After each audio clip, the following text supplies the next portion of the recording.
Vamos a empezar a representar las leyes de Mendel y vamos con la primera ley. Os recomiendo que vayáis haciendo lo mismo que yo en vuestro cuaderno y así vais acostumbrándoos a representar bien estas tablas. Y aquí lo que vamos a hacer es en la generación parental vamos a cruzar guisantes, si os acordáis, que eran amarillos con guisantes que eran verdes y ambos tipos de guisantes eran homocigóticos. Vamos a representar los guisantes amarillos como A mayúscula y los guisantes verdes como A minúscula. Vamos a hacer nuestra tabla, que es una tabla muy sencillita en este caso.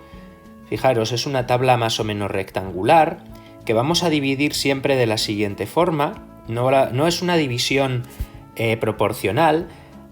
Aquí arriba vamos a colocar a uno de los dos parentales, en este caso, por ejemplo, al homocigótico dominante, y aquí a la izquierda vamos a colocar al segundo parental, el homocigótico recesivo, y en el hueco que nos queda debajo vamos a poner los tipos de gameto que puede producir cada uno de los parentales. Como en este caso tenemos homocigóticos tanto para el dominante como para el recesivo, todos los gametos que produce el homocigótico dominante son A mayúscula y todos los gametos que produce el homocigótico recesivo son A minúscula. En el hueco más grande vamos a colocar todos los posibles descendientes en la primera generación filial y en este caso todos son A mayúscula, A minúscula. El hueco que nos queda arriba, bueno, yo lo suelo utilizar para colocar el cruce que estamos haciendo, en este caso es la generación parental, y con esto podríamos concluir que los genotipos en este cruce son todos el 100% A mayúscula, A minúscula, y el fenotipo, que es la representación que nosotros percibimos, podríamos decir que son el 100% amarillos, como decía Mendel. Esta sería la representación de la primera ley, que como veis es muy sencillita.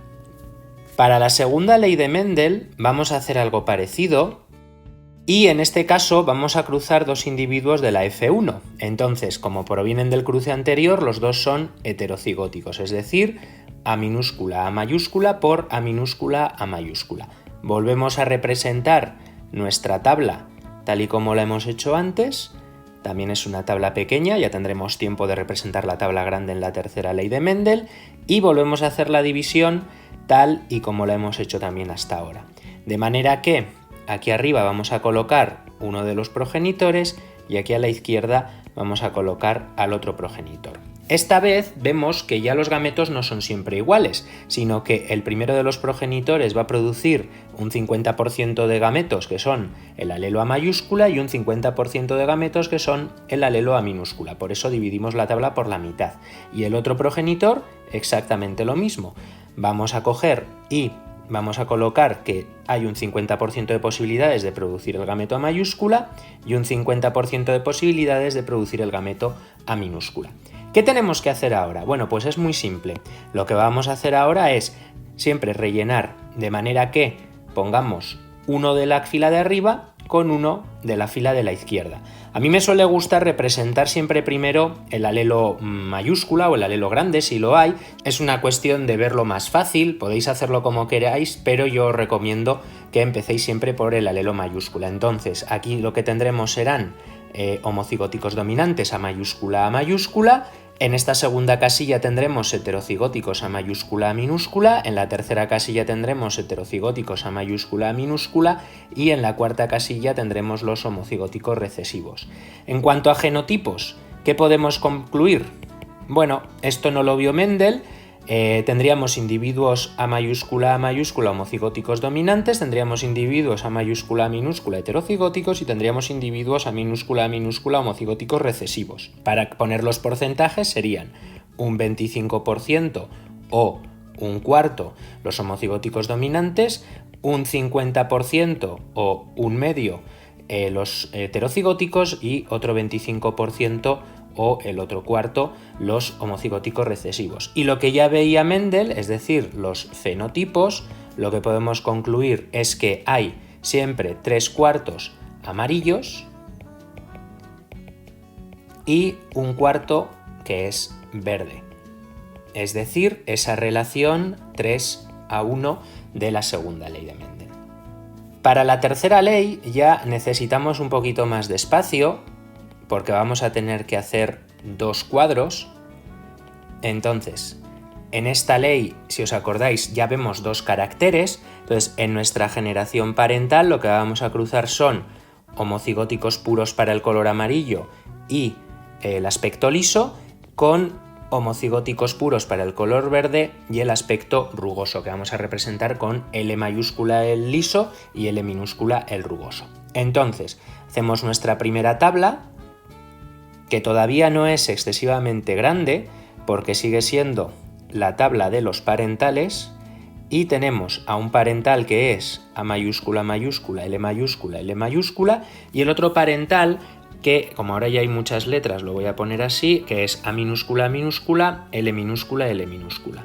Aquí lo que tenemos de bueno es que todos los gametos siguen siendo iguales. En este caso, todos los gametos van a aportar el alelo A mayúscula y el alelo L mayúscula. Y en el otro caso, todos los gametos van a aportar el alelo A minúscula y el alelo L minúscula. Por lo tanto, toda la primera generación filial siempre va a ser heterocigótica para el color y heterocigótica para el aspecto. Es decir, en cuanto a genotipos, el 100% van a ser A mayúscula minúscula, L mayúscula, L minúscula, y en cuanto a fenotipos, también el 100% van a ser amarillos lisos. Pero si ahora cogemos y de esta generación filial 1 cruzamos a dos individuos, es decir, dos heterocigóticos, la tabla se complica un poco, por eso viene muy bien hacer este tipo de tablas. Y fijaros, lo que vamos a hacer ahora es seguir haciendo esa división inicial, dejando el cuadro donde van a salir la segunda generación filial muy grande. Aquí pondremos que es el cruce de la primera generación filial. Seguimos dividiendo estas dos casillas como hemos venido haciendo siempre.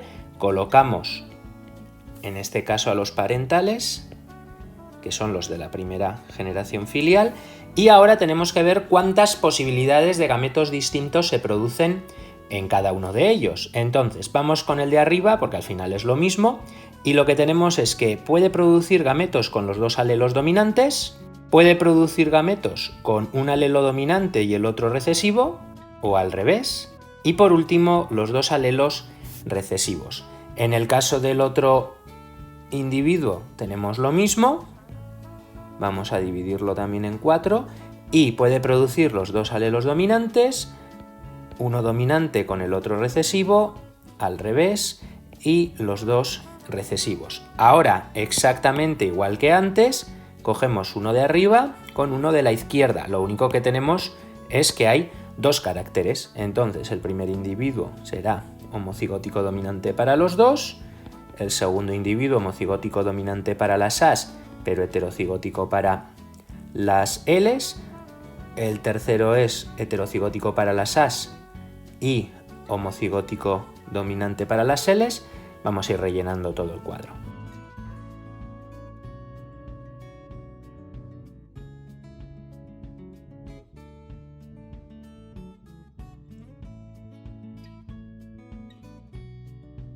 Vamos a terminar poniendo los fenotipos y los genotipos, y ahora es cuando os decía que es interesante tener siempre el alelo dominante el primero para poder ver bien las cosas.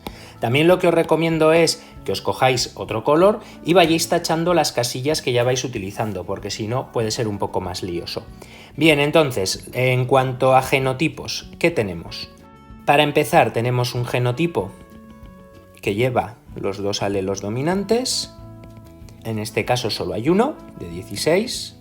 Luego tenemos otro genotipo con dominante para las As, pero heterocigótico para las Ls, que tenemos ahí hay uno. Ahí tenemos dos de 16. El caso contrario, heterocigótico para las As, homocigótico dominante para las Ls.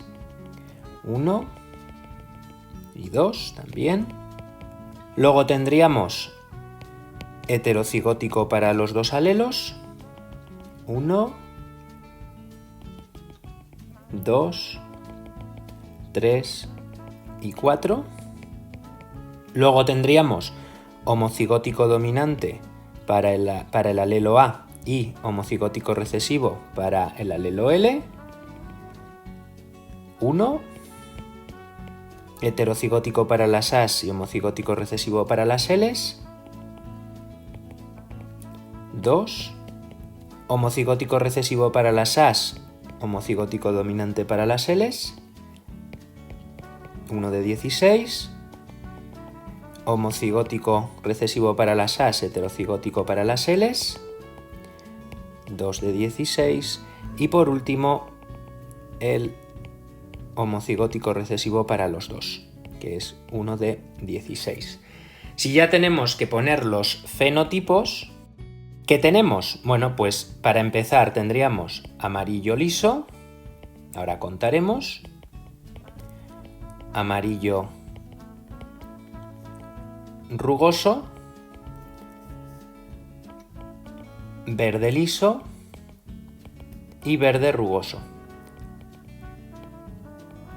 Como podéis comprobar, salen los dos fenotipos que no estaban en los parentales y lo que vamos a hacer ahora es contar. Entonces, para amarillo liso lo que tiene que llevar es una A mayúscula y una L mayúscula. Entonces tenemos 1 y 2 de aquí 3 y 2 de aquí 5 y 4, 9 de 16. Para amarillo rugoso tiene que llevar una A mayúscula como mínimo y las dos L's minúsculas, por lo tanto 1 y 2, 3 de 16. Para verde liso tiene que llevar las dos A's minúsculas y al menos una L mayúscula, por lo tanto 1 y 2, 3 de 16. Y por último, para verde rugoso tiene que llevar los dos alelos recesivos, por lo tanto 1 de 16. Aquí es donde nos sale esa proporción 9-3, 3-1 que veía Mendel. Luego ya lo único que hay que hacer es convertir estas fracciones en porcentajes y con esto ya tendríamos las tablas para preparar los problemas que veremos más adelante. Seguimos con la teoría. Por último, todos los ejemplos que hemos visto hasta ahora son claramente de herencia dominante o recesiva, pero no siempre es así. Por ejemplo, tenemos casos de herencia intermedia, donde el heterocigótico manifiesta un fenotipo intermedio a los homocigóticos. Es el caso de estas flores rosas heterocigóticas que se forman a partir de flores rojas y blancas homocigóticas. O el caso de la codominancia, donde el fenotipo heterocigótico manifiesta por igual ambos caracteres, como veremos que ocurre en los grupos sanguíneos en el próximo vídeo.